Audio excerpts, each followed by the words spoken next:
Welcome to you in Prince Education Hub Seeker. This is your science period. Today we have start new chapter number 9 light. तो आज हम बेटा एक नया chapter start कर रहे हैं जिसका नाम क्या है, लाइट है. ठीक है, इस चैप्टर के बारे में हम लाइट के बारे में जानेंगे कि लाइट एक्चुअली में है क्या. तो सबसे पहला जो टॉपिक है इस चैप्टर का वो हमारे पास क्या है बेटा, लाइट ही है. ओके, तो लाइट एक्चुअली में क्या है इसके बारे में जानते हैं. आपने बेटा छोटी क्लासेस के अंदर डिस्कस किया था कि हमारे पास लाइट क्या होता है. ठीक है, तो लाइट की हमारे पास एक डेफिनेशन है, it is the form of energy. It is the form of energy. आपने सुना होगा लाइट जो होती है हमारे पास बेटा वो किसकी फॉर्म में होती है, एनर्जी की फॉर्म में होती है. ओके, अब ये क्या होती रहती है, एक जगह से दूसरी जगह पे ट्रांसफर होती रहती है, मतलब one place to another place ये मूव करती रहती है और ये हमेशा मूव करती है स्ट्रेट लाइन के अंदर. आपने देखा होगा अगर आपके पास कोई टॉर्च हो, टॉर्च को आप स्काई के ऊपर अपर साइड में देखना करके जब टॉर्च ऑन करोगे तो आपको दिखाई देगा नाइट के टाइम कि हमारे पास जो लाइट है टॉर्च की वो बिल्कुल स्ट्रेट लाइन में अपर साइड की ओर मूव कर रही है. तो इसलिए हम कह सकते हैं कि जो लाइट है हमारे पास बेटा वो स्ट्रेट लाइन के अंदर ही मूव करती है. ओके, तो ये आपने पहले डिस्कस कर रखा है. अब समझते हैं कि हमारे पास जो हम सराउंडिंग एरिया के अंदर जो चीजें हमारे पास दिखाई दे रही हैं, जैसे ये मार्कर मेरे को दिखाई दे रहा है, ये व्हाइट बोर्ड मेरे को दिखाई दे रहा है, जितनी भी सराउंडिंग की चीजें मेरे को दिखाई दे रही हैं वो किसकी हेल्प से दिखाई दे रही हैं. तो आप कहोगे सर हमें ये सब चीजें आइज की हेल्प से दिखाई दे रही हैं. ठीक है, लेकिन मैं कहूंगा बेटा ये रॉन्ग है. अकेला आइज की हेल्प से ये चीजें दिखाई नहीं देती, और भी चाहिए हमारे पास जिसकी हेल्प से ये चीजें हमें दिखाई देती हैं. तो आप कहोगे सर कैसे, तो हम चले जाते हैं अब डार्क रूम के अंदर. तो जब आप डार्क रूम के अंदर जाते हो तो क्या डार्क रूम के अंदर जो चीजें पड़ी हुई हैं क्या आपको दिखाई देती हैं, नहीं देती. तो अब आप क्या करोगे, डार्क रूम के अंदर बल्ब को ऑन करोगे. जैसे ही बल्ब ऑन हुआ डार्क रूम के अंदर आपको सभी चीजें दिखाई देने लग गई. तो इसका मीनिंग हमारे पास किसी चीज को देखने के लिए आइज के साथ साथ किसका होना जरूरी है, लाइट का होना बहुत ज्यादा जरूरी है. क्योंकि जब लाइट हमारे पास बेटा हमारी आइज के अंदर क्या करती है, एंटर करती है, तभी हमें सभी चीजें दिखाई देती हैं. तो इसलिए हम कह सकते हैं कि हमें किसी भी चीज को देखना है तो उसके लिए लाइट बहुत ही ज्यादा जरूरी है. अब हमारी आइज के अंदर ऐसा क्या होता है जिसकी वजह से हमें दिखाई देता है. जब आइज के अंदर हमारी लाइट एंटर करती है तो उसकी जो इमेज है वो किसके ऊपर बनती है, रेटिना के ऊपर बनती है. रेटिना उस इमेज को आगे किसकी ओर ट्रांसफर करता है बेटा, ऑप्टिकल नर्व्स के थ्रू ब्रेन को ट्रांसफर करता है इन इलेक्ट्रिकल सिग्नल. उसके बाद ब्रेन उसको इलेक्ट्रिकल सिग्नल को एज ए इंटरप्ट करता है to see. To see means देखना, किसी चीज को देखना. तो हमारे पास ये प्रोसेस होता है जिसके थ्रू हमें कोई ना कोई ऑब्जेक्ट जो है आसपास के एरिया के अंदर वो हमें दिखाई देता है. किसके हेल्प से बेटा, लाइट की हेल्प से. ओके, उसके बाद देखो हमारे पास जो मेन सोर्स है लाइट का वो कौन सा है बेटा, आप कहोगे सन. हमारे पास मेन सोर्स जो है लाइट का वो क्या है बेटा, सन है. ओके, तो सन जो है हमारे पास मेन सोर्स है किसका, लाइट का. अब जो सन मेन सोर्स है लाइट का, तो जब हमारे पास सन से जो लाइट आ रही है अर्थ के ऊपर वो कितने मिनट के अंदर आ रही है, तो हमारे पास आपने सुना होगा 8 मिनट और 25 कुछ सेकंड लगते हैं हमारे पास सन से लाइट आने के लिए. तो इसका मीनिंग लाइट की जो स्पीड है वो बहुत ही ज्यादा क्या होती है बेटा, हाई होती है. ये भी याद रख लेना, हमारे पास जो लाइट की स्पीड होती है वो बहुत ही ज्यादा हाई होती है, उसका स्पीड इतना होता है. ओके, उसके बाद देखो हमारे पास जो सन की लाइट हमारे पास किसी भी ओपेक ऑब्जेक्ट के ऊपर पड़ती है तभी हमें वो ऑब्जेक्ट दिखाई देता है. ठीक है, अब कैसे होता है हमारे पास, मान लो कि किसी ओपेक ऑब्जेक्ट के ऊपर लाइट हमारे पास फॉल डाउन हुई तो उसमें क्या होता है, कुछ लाइट वो क्या करता है बेटा, ओपेक ऑब्जेक्ट कुछ लाइट को रिफ्लेक्ट कर देता है और कुछ लाइट को वो अब्जॉर्ब कर लेता है. ठीक है, जो रिफ्लेक्ट हुई लाइट है ये हमारे आइज के अंदर जाती हैं और जिसकी वजह से हमें वो ऑब्जेक्ट दिखाई देता है. ठीक है, अब देखो ये सिलसिला होता कैसे है, जैसे मान लो कोई ऑब्जेक्ट है हमारे पास, मान लो ये ऑब्जेक्ट है, इसके ऊपर क्या हो रही है बेटा, लाइट फॉल डाउन हो रही है, ठीक है। तो मान लो कि इसके ऊपर लाइट फॉल डाउन हो रही है और इसने पूरी की पूरी लाइट को क्या कर लिया, अब्जॉर्ब कर लिया। अगर इस ऑब्जेक्ट ने पूरी की पूरी लाइट को ऑब्जर्व कर लिया तो हमें ऑब्जेक्ट कैसा दिखाई देगा, ब्लैक कलर का दिखाई देगा। याद रख लेना, अगर मान लो कोई ऑब्जेक्ट जो है ओपेक ऑब्जेक्ट है, उसने पूरी की पूरी लाइट को ऑब्जर्व कर लिया है, तो वो हमें ऑब्जेक्ट क्या होता है बेटा, ब्लैक कलर का दिखाई देता है, ठीक है। अगर मान लो दूसरा एक और केस लेते हैं, यही ऑब्जेक्ट है, इस ऑब्जेक्ट ने अगर मान लो पूरी की पूरी लाइट को रिफ्लेक्ट कर दिया और ऑब्जर्व कुछ भी नहीं किया, बहुत कम ऑब्जर्व किया, पूरी की पूरी लाइट को रिफ्लेक्ट कर दिया, तो वो ऑब्जेक्ट हमें व्हाइट कलर का दिखाई देता है, ठीक है। तो ये किसके ऊपर डिपेंड करता है कि ओपेक ऑब्जेक्ट जो है कितनी लाइट को ऑब्जर्व कर रहा है, कितनी लाइट को क्या कर रहा है बेटा, रिफ्लेक्ट कर रहा है। अगर पूरी की पूरी लाइट को ऑब्जर्व कर रहा है तो वो ऑब्जेक्ट हमें ब्लैक कलर का दिखाई देता है। अगर पूरी की पूरी लाइट को वो रिफ्लेक्ट कर रहा है, कौन, ओपेक ऑब्जेक्ट, तो हमारे पास क्या होता है बेटा, हमें व्हाइट कलर का ऑब्जेक्ट दिखाई देता है, ठीक है। अगर मान लो कि हमारे पास ऑब्जेक्ट क्या हो, ट्रांसपेरेंट हो, ट्रांसपेरेंट क्या होता है, जिसके आर पार हमारे पास लाइट क्या हो जाती है, पास आउट हो जाती है, तो इसलिए वो ऑब्जेक्ट हमारे पास क्या होता है, हमें क्या दिखाई देता है बेटा, सिर्फ ट्रांसपेरेंट ही दिखाई देता है, क्योंकि उसके आस पार क्या होगी, हमारे पास लाइट पास होगी, इसलिए वो ऑब्जेक्ट हमें ट्रांसपेरेंट ही दिखाई देता है। अगर मान लो कि हमारे पास कोई ऑब्जेक्ट हो, जैसे मान लो कि मेरे पास क्या है, एप्पल है, जैसे मान लो कि मेरे पास एप्पल है, ठीक है, तो एप्पल का हमें रेड कलर क्यों दिखाई देता है, इसके पीछे रीजन क्या है कि जब सन की लाइट एप्पल के ऊपर फॉल डाउन होती है तो वो क्या करती है बेटा, वो जो ऑब्जेक्ट होता है एप्पल, वो क्या करता है, रेड कलर को क्या करता है, रिफ्लेक्ट करता है। मतलब ये क्या कर रहा है, रेड कलर को रिफ्लेक्ट कर रहा है और बाकी कलर को ये ऑब्जर्व कर रहा है, इसलिए रेड कलर हमारी आईज के अंदर जा रहा है, इसलिए हमें जो एप्पल का कलर है वो रेड दिखाई देता है। तो ये हमारे पास उस ऑब्जेक्ट के फीचर के ऊपर डिपेंड करता है कि वो हमें कैसा दिखाई देगा, ठीक है। तो कुछ चीजें मैंने आपको बता दी हैं कि जब लाइट पूरी ऑब्जर्व होती है तो क्या होता है, जब लाइट पूरी रिफ्लेक्ट होती है तो क्या होता है, जब हमारे पास लाइट अगर मान लो कि रेड रिफ्लेक्ट हो तो कैसा हमें दिखाई देता है, और जब हमारे पास लाइट जो है किसी ऑब्जेक्ट से पास आउट हो जाती है तब हमें ऑब्जेक्ट कैसा दिखाई देता है। ओके, ये तो हो गया हमारे पास ये। अब नेक्स्ट चलो हमारे पास बात करते हैं हम बात कर रहे थे कि लाइट हमेशा स्ट्रेट लाइन के अंदर मूव करती है, ये मैंने आपको बता दिया था। लेकिन मान लो कि हमारे पास हमेशा ही लाइट स्ट्रेट लाइन के अंदर मूव नहीं करती, इसके पीछे रीजन क्या है, इसके पीछे यही रीजन है कि जब मान लो कि आगे कोई बांधा आ जाए, जहां कोई ऑब्स्टेकल आ जाए, मान लो कि लाइट इधर से आ रही है और लाइट जब इस सरफेस से टकराएगी तो किसी और डायरेक्शन में मूव कर जाती है। ये आपने देखा होगा, जैसे मान लो कि मेरे पास मिरर है, ये सपोज कर लो मेरे पास क्या है, मिरर है, तो मिरर के केस में क्या होता है, लाइट ऐसे आई बिल्कुल स्ट्रेट लाइन में, लेकिन इस पास से टकरा के किसी अदर डायरेक्शन में ये चली गई, तो यहाँ पे लाइट क्या हुई है, बेंड हुई है क्या, नहीं हुई, बेंड नहीं हुई, लेकिन इसने अपना पाथ क्या कर दिया, चेंज कर दिया, ठीक है। तो कुछ ना कुछ ऑब्स्टेकल आने की वजह से, कुछ ना कुछ प्रॉब्लम आने की वजह से लाइट हमेशा जो है स्ट्रेट लाइन के अंदर नहीं रहती, वो अपना पाथ चेंज कर सकती है, वो अपनी डायरेक्शन चेंज कर सकती है, जैसा क्या हुआ बेटा इस केस में हुआ, ठीक है। तो इसी चीज को हम क्या बोलते हैं बेटा, डाइफ्रैक्शन ऑफ लाइट। याद रख लेना, इस चीज को क्या बोलते हैं, डाइफ्रैक्शन ऑफ लाइट। मतलब कोई ऑब्स्टेकल आने की वजह से, कोई बांधा आने की वजह से हमारे पास लाइट ने अपना पाथ चेंज कर लिया, that is known as a, this phenomena is known as a diffraction of light. उसके बाद एक चीज और आती है इसके अंदर, वो देख लो कि लाइट का नेचर कैसा होता है हमारे पास।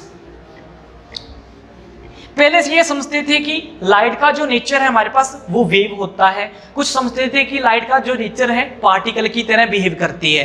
तो लाइट हमारी दोनों तरह बिहेव करती है, वेव्स की तरह भी और पार्टिकल की तरह भी, ठीक है। कई बार क्या होता है, लाइट दोनों की तरह बिहेव करने लग जाती है, वेव की तरह और पार्टिकल की तरह। तो ये स्टेटमेंट दी थी हमें डी ब्रोगली ने, ठीक है।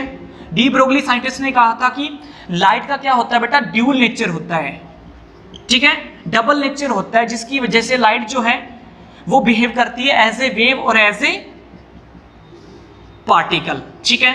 ये थोड़ी बहुत चीजें जो है आपने नोट करनी है, ठीक है। तो कुछ चीजें मैं आपको इसके अंदर नोट करवा रहा हूं, ओके। तो लाइट का क्या होता है, ड्यूल नेचर होता है, कभी वो वेव की तरह कभी वो पार्टिकल की तरह बिहेव करती है। उसके बाद हम बात करते हैं एक और चीज की इसके अंदर, कि हमारे पास शैडो किस चीज की बनेगी। शैडो आपको पता है क्या होती है, छोटी क्लासों के अंदर आपने पढ़ा हुआ है। शैडो किस चीज की बनती है, शैडो हमेशा ओपेक ऑब्जेक्ट की बनती है, ये याद लेना। शैडो हमेशा ओपेक ऑब्जेक्ट की बनती है। जैसे मान लो कि इसके ऊपर लाइट फॉल डाउन हो रही है इस ऑब्जेक्ट के ऊपर, तो इसकी जो शैडो है इस तरफ हमारे पास इसके पीछे भी बन सकती है, ठीक है। तो हमारे लिए क्या होना चाहिए, वहां पे ओपेक ऑब्जेक्ट होना चाहिए, तभी हमारे पास शैडो बन सकती है, नहीं तो शैडो नहीं बनेगी। ये तो हो गया हमारे पास बेटा लाइट के बारे में। अब इस चैप्टर के अंदर हम आगे डिस्कस करेंगे रिफ्लेक्शन ऑफ लाइट के बारे में, इसके टाइप क्या होते हैं, ठीक है। और हमारे पास आगे हम डिस्कस करेंगे लॉ ऑफ रिफ्लेक्शन के बारे में। तो वन बाय वन इनके बारे में आगे डिस्कस करते हैं। नेक्स्ट टॉपिक है हमारे पास बेटा reflection of light. Reflection of light क्या होता है आपको पता होना चाहिए, ये भी आपने पढ़ रखा है पहले, बता देता हूं क्या होता है रिफ्लेक्शन ऑफ लाइट। मान लो कि हमारे पास ये सरफेस है, ठीक है। ये मान लो कोई सरफेस ले लो, मिरर ले लो या कुछ भी ले लो, ओपेक ऑब्जेक्ट। इस तरह से लाइट आ रही है, इस तरह से लाइट आएगी, यहां पे फॉल डाउन होगी, ठीक है, और ऐसे जाएगी। तो हमारे पास इस केस में क्या हो रहा है, हमारे पास हमारी लाइट क्या कर रही है बेटा, बेंड कर रही है, ठीक है, मतलब लाइट अपना पाथ चेंज कर रही है, ओके। तो यहाँ पे इस तरह से लाइट आ रही है, जब वो किसी ऑब्स्टेकल से या किसी हमारे पास मीडियम से टकरा रही है। तो मीडियम कौन सा है हमारे पास बेटा, मीडियम यहाँ पे हमारे पास कौन सा है, मीडियम है हमारे पास कौन सा, मिरर, ठीक है। तो हमारे पास जब किसी ऑब्स्टेकल से या किसी मिरर से लाइट क्या कर रही है बेटा, फॉल डाउन हो रही है, तो हमारे पास उसका पाथ क्या हो रहा है, चेंज हो रहा है। तो जब इसका पाथ चेंज होगा, और इसी चीज को क्या बोलेंगे बेटा, रिफ्लेक्शन ऑफ लाइट। तो यहाँ पे सुनो, हमारे पास इसकी डेफिनेशन क्या होगी कि एक ऐसा प्रोसेस जिसके अंदर मान लो किसी भी सोर्स से लाइट आए, ठीक है, किसी हमारे पास सोर्स से लाइट आ रही है, जब वो किसी मीडियम से क्या हो रही है बेटा, स्ट्राइक कर रही है, ठीक है, किसी मीडियम से क्या कर रही है, स्ट्राइक कर रही है, तो लाइट अपना पाथ क्या कर रही है, चेंज कर रही है, ठीक है, किसी और डायरेक्शन की ओर मूव कर रही है, या बैकवर्ड भी मूव कर सकती है, या बाउंस बैक हो सकती है। This process is known as a reflection of light. तो यहाँ पे देखो बाउंस बैक भी हो रही है, यहाँ पे टकरा के बाउंस बैक हो रही है, तो आप इसको बाउंस बैक भी बोल सकते हो कि पीछे की ओर मुड़ रही है, ठीक है। That process is known as a reflection of light. अब देखो ये तो हो गया रिफ्लेक्शन ऑफ लाइट के बारे में। इसके दो टाइप होते हैं हमारे पास रिफ्लेक्शन ऑफ लाइट के। फर्स्ट टाइप हमारे पास कौन सा होता है बेटा, फर्स्ट टाइप है इसका रेगुलर रिफ्लेक्शन, और दूसरा है डिफ्यूज रिफ्लेक्शन। तो वन बाय वन देखेंगे इसके बारे में कि रेगुलर रिफ्लेक्शन क्या होता है और डिफ्यूज रिफ्लेक्शन क्या होता है। तो देखो यहाँ पे one by one. Regular reflection first है हमारे पास, रेगुलर रिफ्लेक्शन। रेगुलर रिफ्लेक्शन है क्या, मान लो कि हमारे पास कोई स्मूथ सरफेस हो, ठीक है, हमारे पास क्या है बेटा, बिल्कुल स्मूथ सरफेस है।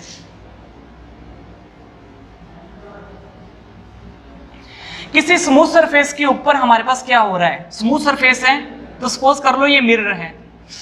मिरर का क्या होता है हमारे पास, स्मूथ सरफेस होता है, ठीक है। अब इस सरफेस के ऊपर जो लाइट फॉल डाउन होगी तो उसके अंदर क्या होगा, देखो यहाँ पे जब लाइट इसके ऊपर फॉल डाउन होगी तो ये इंसिडेंट हमारे पास कौन सी रे हैं, इंसिडेंट रे हैं। तो इंसिडेंट रे जब इसके ऊपर क्या होंगी बेटा, फॉल डाउन होगी, तो जिस एंगल से फॉल डाउन हो रही है उसी एंगल से क्या होंगी, ये रिफ्लेक्ट होंगी, ठीक है। तो ये देखो ये फॉल डाउन हो रही है, जिस एंगल से फॉल डाउन हो रही है उसी एंगल से ये क्या होगी, रिफ्लेक्ट होगी। तो यहाँ पे देखो हमारे पास बिल्कुल क्या था, स्मूथ सरफेस था। तो जैसे हमारे पास लाइट इंसिडेंट हो रही है वैसे ही हमारे पास लाइट क्या हो रही है, इसके अंदर रिफ्लेक्ट हो रही है। जैसे इंसिडेंट हो रही है वैसे ही रिफ्लेक्ट हो रही है। या आप ये कह सकते हो कि फिक्स डायरेक्शन के अंदर हमारे पास लाइट क्या हो रही है, रिफ्लेक्ट हो रही है, ठीक है। फिक्स डायरेक्शन के अंदर हमारे पास लाइट क्या हो रही है, रिफ्लेक्ट हो रही है, ठीक है। तो इसी टाइप के फेनोमेना को, इस टाइप के प्रोसेस को क्या बोलते हैं, that is known as a regular reflection, ठीक है। तो ये हमारे पास क्या होता है, रेगुलर रिफ्लेक्शन। इसकी डेफिनेशन क्या होगी कि जब हमारे पास किसी स्मूथ सरफेस के ऊपर लाइट हमारी फॉल डाउन होगी तो जैसे जिस एंगल से वो क्या हुई है बेटा, फॉल डाउन हुई है, उसी एंगल पे वो क्या करेगी बेटा, रिफ्लेक्ट करेगी। और हमेशा जो उसकी डायरेक्शन है वो फिक्स डायरेक्शन रहेगी। फिक्स डायरेक्शन का मतलब जिस एंगल से वो क्या हो रही है, इसके ऊपर इंसिडेंट हो रही है, उसी एंगल से वो क्या होगी, रिफ्लेक्ट हो गई। ठीक है, that process is known as a regular reflection. Next देखो बेटा, यहाँ पे मिरर की जगह हमारे पास कोई भी पॉलिश सरफेस हो सकता है। ठीक है, तो यहाँ पे देखो एक और चीज देखो यहाँ पे कि मैं अगर मान लो कि यहाँ पे मिरर की जगह पॉलिश सरफेस ले लूँ, ठीक है, तो पॉलिश सरफेस के अंदर भी हमारे पास क्या होगा, ये मान लो कि पॉलिश सरफेस है मेरे पास, तो पॉलिश सरफेस के अंदर भी क्या होगा, जब लाइट हमारे पास क्या होगी, ऐसे इंसिडेंट हो रही है, तो जैसे इंसिडेंट हो रही है वैसे ही हमारे पास क्या होगी, रिफ्लेक्ट होगी। जैसे इंसिडेंट हो रही है वैसे ही क्या होगी, रिफ्लेक्ट होगी। जैसे इंसिडेंट हो रही है वैसे ही क्या होगी, हमारे पास रिफ्लेक्ट होगी। तो यहाँ पे देखो कितना अच्छा पैटर्न बन रहा है, बिल्कुल इक्वल सा पैटर्न बन रहा है हर बार। ठीक है, तो इस टाइप के प्रोसेस को क्या बोलते हैं, रेगुलर रिफ्लेक्शन, मतलब फिक्स डायरेक्शन के अंदर रिफ्लेक्शन हो रहा है। ओके, ये तो था हमारे पास रेगुलर रिफ्लेक्शन। नेक्स्ट है हमारे पास बेटा डिफ्यूज रिफ्लेक्शन। डिफ्यूज रिफ्लेक्शन क्या होगा, सुनो ध्यान से, हमारे पास कोई रफ सरफेस हो, ठीक है, जैसे मान लो कि ये व्हाइट बोर्ड है या हमारे पास वॉल है, ठीक है, इस तरह का सरफेस क्या होता है, रफ सरफेस होता है। तो जब हमारे पास रफ सरफेस होगा, मान लो कि ये हमारे पास क्या है, रफ सरफेस है, तो रफ सरफेस के केस में हमारे पास क्या होगा, ऐसे नहीं बनेगा रफ सरफेस, थोड़ा सा इसको चेंज कर लेते हैं। रफ सरफेस हमेशा ऐसे बनता है। ओके, तो जैसे हमारे पास ये रफ सरफेस होगा, तो जिस एंगल से लाइट क्या हो रही है, इंसिडेंट हो रही है, उस एंगल से रिफ्लेक्ट नहीं होगी। ये देखो ऐसे होगा। ठीक है, जिस एंगल से इंसिडेंट हो रही है उसी एंगल से रिफ्लेक्ट नहीं होनी चाहिए, चाहिए तो ऐसे था, लेकिन ये क्या होगी, ऐसे रिफ्लेक्ट होगी। ठीक है, ये देखो ऐसे हो रहा है। तो यहां पे देखो कितना चेंज आ रहा है कि जब हमारे पास किसी रफ सरफेस के ऊपर लाइट क्या होती है बेटा, फॉल डाउन होती है, तो उस रफ सरफेस के अंदर हमारे पास बहुत सारी इरेगुलर वे हैं। ठीक है, जिसकी वजह से हमारी लाइट जो है प्रॉपर वे में रिफ्लेक्टर नहीं हो पाती, एक फिक्स वे में हमारे पास क्या नहीं हो पाती बेटा, रिफ्लेक्ट नहीं हो पाती। लाइट हमारी यहाँ पे क्या हो जाती है, स्कैटर्ड हो जाती है, मतलब सब जगह पे फैल जाती है हमारे पास लाइट, किसी भी डायरेक्शन में किसी भी एंगल से वो लाइट रिफ्लेक्ट हो जाएगी, मतलब ऑल जगह में फैल जाएगी। तो इस टाइप के रिफ्लेक्शन को क्या बोलते हैं बेटा, डिफ्यूज रिफ्लेक्शन। ओके, तो इस केस में क्या होता है, कुछ लाइट ये ऑब्जर्व कर लेता है, सुनो ध्यान से, कुछ लाइट ये ऑब्जर्व कर लेता है ये रफ सरफेस, और कुछ लाइट ही ये रिफ्लेक्ट करता है। ओके, तो ये था हमारे पास डिफ्यूज का। लेकिन रेगुलर के अंदर क्या होती है, जितनी लाइट आएगी उतनी ही लाइट रिफ्लेक्ट करेगी, कुछ ना कुछ भी ऑब्जर्व नहीं होगा। लेकिन इस केस में क्या होगा, हमारे पास कुछ ना कुछ लाइट क्या होती है बेटा, इसके अंदर ऑब्जर्व हो जाएगी। जैसे वॉल होती है, तो वॉल के अंदर कुछ ना कुछ लाइट ऑब्जर्व हो जाती है। ये जो व्हाइट बोर्ड है, इसके अंदर भी कुछ ना कुछ लाइट क्या होती है बेटा, ऑब्जर्व होती है। ठीक है, कुछ लाइट रिफ्लेक्ट होती है, कुछ ऑब्जर्व होती है। ओके, तो यहाँ पे हमारे पास क्या हो रहा है, जैसे लाइट आई थी उसी वे में उसने रिफ्लेक्ट नहीं किया, वो फैलने लगी, लाइट स्कैटर करने लगी ऑल डायरेक्शन के अंदर, और इस टाइप के रिफ्लेक्शन को क्या बोलते हैं, डिफ्यूज रिफ्लेक्शन। ओके, तो ये थे हमारे पास दोनों के अंदर डिफरेंस। नेक्स्ट है हमारे पास बेटा topic laws of reflection. Laws of reflection क्या होते हैं, सुनो ध्यान से, कि हमारे पास लॉ क्या होंगे रिफ्लेक्शन के, ये आपने पढ़े होंगे, फिर भी मैं एक बार करवा देता हूं कि हमारे पास मान लो कोई पॉलिश सरफेस है, लाइक मिरर है, तो इस केस में क्या होता है, हमारे पास मान लो कि यहां से लाइट आ रही है, लाइट यहां पे आ रही है, तो ये लाइट हमारे पास यहां से आ रही है, और जहां से लाइट आती है उनको क्या बोलते हैं हम, उस रे को क्या बोलते हैं, जहां से लाइट आती है उसको बोलते हैं इंसिडेंट रे। ठीक है, तो एक रे हमारे पास आ रही है, और इस सरफेस के ऊपर, सरफेस कौन सा है, स्मूथ सरफेस है हमारे पास, इस सरफेस के ऊपर लाइट क्या हो रही है, फॉल डाउन हो रही है। ठीक है, और मैंने आपको बताया था इसके नॉर्मल हम परपेंडिकुलर ड्रॉ कर लेंगे, ये देखो, तो यहाँ पे परपेंडिकुलर ही हमने क्या ड्रॉ कर लिया, नॉर्मल ड्रॉ कर लिया। ठीक है, अब लाइट जैसे हमारे पास क्या आई है वैसे ही हमारे पास लाइट क्या करेगी बेटा, रिफ्लेक्ट करेगी। ठीक है, और अच्छे वे से देख लो इसको, तो और अच्छे वे से इसको देखते हैं। पहले देखो, ये लाइट इस एंगल से आ रही है, तो इंसिडेंट रे। अब इसके परपेंडिकुलर हमने नॉर्मल ड्रॉ कर लिया जो कि 90 डिग्री का एंगल है, जो हमें ये बताएगा कि इसका जो एंगल होता है वो कितना होगा, कितने एंगल से लाइट आ रही है। तो इसके हमने अपोजिट एक परपेंडिकुलर ड्रॉ कर लिया जो कि क्या है हमारे पास नॉर्मल है, ठीक है। तो ये देखो हमारे पास नॉर्मल ड्रॉ कर लिया है, यहाँ से लाइट आ रही है और जिस एंगल से लाइट आई है उसी एंगल से क्या करेगी बेटा, रिफ्लेक्ट करेगी। यही हमारे पास था। तो रिफ्लेक्ट की हुई लाइट को क्या बोलेंगे हम, रिफ्लेक्टेड रे बोलेंगे। इंसिडेंट रे ये बीच वाला नॉर्मल, और ये हमारे पास रिफ्लेक्टेड रे। नॉर्मल क्या होता है, 90 डिग्री का एंगल। तो नॉर्मल और इंसिडेंट रे के बीच में बनने वाले एंगल को क्या बोलते हैं, एंगल ऑफ इंसिडेंस। और नॉर्मल और रिफ्लेक्टेड रे के बीच में बनने वाले एंगल को क्या बोलते हैं, एंगल ऑफ रिफ्लेक्शन। तो यहाँ पे याद रख लेना, एंगल ऑफ इंसिडेंस क्या होता है, जो कि हमारे पास किसके बीच में बना, इंसिडेंट रे और नॉर्मल के बीच में बना, वो एंगल ऑफ इंसिडेंस। और जो एंगल हमारे पास किसके बीच में बना, नॉर्मल और रिफ्लेक्टेड रे के बीच में, वो क्या होगा, एंगल ऑफ, इसको रिफ्लेक्शन भी बोल सकते हैं, ठीक है। तो ये होता है R, ठीक है, ये I होता है और ये R होता है। अब सुनो, इसके अंदर लॉ ऑफ रिफ्लेक्शन क्या होते हैं। तो लॉ ऑफ रिफ्लेक्शन में फर्स्ट रूल हमारे पास क्या होता है कि अगर मान लो कि लाइट हमारे पास 60 डिग्री एंगल से आ रही है, तो लाइट जो है हमारे पास रिफ्लेक्ट भी क्या करेगी, 60 डिग्री एंगल से रिफ्लेक्ट करेगी। तो सबसे पहला रूल, फर्स्ट रूल क्या होगा, एंगल I जो है वो एंगल R के इक्वल होना चाहिए। ये फर्स्ट रूल है किसका, रिफ्लेक्शन का, ओके। तो एंगल I जो है एंगल R के इक्वल होना चाहिए। मतलब एंगल I जो है अगर मान लो 60 डिग्री का हो, ये एंगल मान लो 60 डिग्री का है, तो ये एंगल भी R भी क्या होना चाहिए, 60 डिग्री का ही होना चाहिए। तो ये फर्स्ट रूल होता है लॉ ऑफ रिफ्लेक्शन का। सेकंड रूल क्या होता है, सुनो ध्यान से, ये इंसिडेंट रे है, ये नॉर्मल है जो बीच में ड्रॉ किया है, और ये हमारे पास क्या है, रिफ्लेक्टेड रे। ये तीनों क्या होनी चाहिए, सेम प्लेन में लाई करने चाहिए। तो देखो ये एक ही प्लेन पे लाई कर रहे हैं, ये देखो ये और ये और ये तीनों एक ही प्लेन पे लाई कर रहे हैं। तो angle of incidence, angle of reflection और नॉर्मल तीनों क्या करने चाहिए, सेम प्लेन पे लाई। तो तीनों ही क्या कर रहे हैं, सेम प्लेन पे लाई कर रहे हैं, ठीक है। तो ये सेकंड रूल भी हमारा हो गया, ठीक है। तो ये दो रूल है हमारे पास लॉ ऑफ रिफ्लेक्शन के।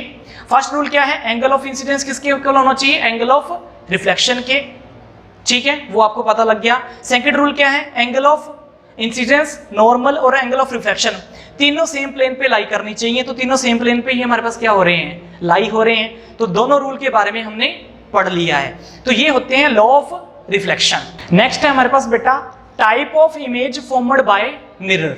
जो हमारे घरों के अंदर रेडीमेड मिरर होता है, ठीक है, वो किस टाइप की इमेज फॉर्मड करता है, ठीक है। या रेडीमेड मिरर लगा लो, चाहे कन्वेक्स मिरर लगा लो, कनकेव मिरर लगा लो, किसी भी टाइप का मिरर हो, ठीक है। तो हमारे पास किस टाइप की इमेज फॉर्मड करता है, तो हमारे पास जो टाइप होती है वो दो टाइप होती हैं इमेज फॉर्मड करने की। एक होता है रियल इमेज और एक होता है वर्चुअल इमेज। अब जो हमारे पास इमेज फॉर्मड हो रही है मिरर के द्वारा, वो दो टाइप की मैंने आपको बता दी, एक रियल इमेज होती है और एक वर्चुअल इमेज होती है। तो सबसे पहले डिस्कस करते हैं रियल इमेज क्या होती है, ठीक है। रियल इमेज क्या होती है, the image which is formed in the front of mirror. मतलब जो इमेज हमारे पास मिरर के बिल्कुल फ्रंट में हमारे पास बने, इस टाइप की इमेज को क्या बोलते हैं बेटा, रियल इमेज बोलते हैं। और इसमें क्या कंडीशन होनी चाहिए कि ये जो इमेज है हमारे पास वो स्क्रीन के ऊपर ऑब्टेन हो, ठीक है। वो स्क्रीन के ऊपर क्या होती है बेटा, ऑब्टेन होती है, उसको बोलते हैं रियल इमेज। मान लो कि हमारे पास क्या है, आपने छोटी क्लासों के अंदर डिस्कस किया होगा कनकेव मिरर के बारे में। मान लो कि मेरे पास कनकेव मिरर है, ठीक है। तो कनकेव मिरर के अंदर क्या होता है, सुनो ध्यान से। कनकेव मिरर के सामने मैंने रख दिया एक छोटा सा कैंडल, ठीक है। तो ये कनकेव मिरर है, इसके सामने मैंने कैंडल रखा है और इसके सामने मैंने स्क्रीन रख दी। स्क्रीन कुछ भी ले लो, व्हाइट बोर्ड ले लो या कुछ भी ले लो जिसके ऊपर मान लो कि कैंडल की इमेज बने, ठीक है। तो ये मैंने स्क्रीन ले ली, ठीक है। अब क्या होगा, आपको पता है हमारे पास, अब देखो इसके अंदर क्या हो रहा है, सुनो ध्यान से। हमारे पास ये जो कैंडल है, ठीक है, इसको कुछ डिस्टेंस पे रखा हुआ है, किससे, कनकेव मिरर से, लेकिन कनकेव मिरर के बिल्कुल फ्रंट में रखा हुआ है। अब ये देखो हमारे पास ये कैंडल का ये जो फ्लेम है इसकी इमेज कहाँ पे बनेगी, इसके ऊपर बनेगी, और इसकी इमेज जो है इस लो की इमेज कहाँ पे बनेगी, यहाँ पे बनेगी। पूरी की इमेज नहीं बनेगी, लेकिन इस लो की इमेज जो है कैंडल के वो कहाँ पे बनेगी, यहाँ पे बनेगी। तो हमारे पास क्या हो रहा है, कैंडल का जो फ्लेम है उसकी इमेज हमें कहाँ पे ऑब्टेन हो रही है, कैंडल का जो फ्लेम है उसकी इमेज हमें कहाँ पे ऑब्टेन हो रही है, स्क्रीन के ऊपर ऑब्टेन हो रही है, ठीक है। और वो किसके फ्रंट में है, हमारे पास मिरर के फ्रंट में पड़ा हुआ है। तो इस टाइप की इमेज को क्या बोलते हैं बेटा, रियल इमेज। तो अब आपको पता लग गया होगा रियल इमेज क्या होता है।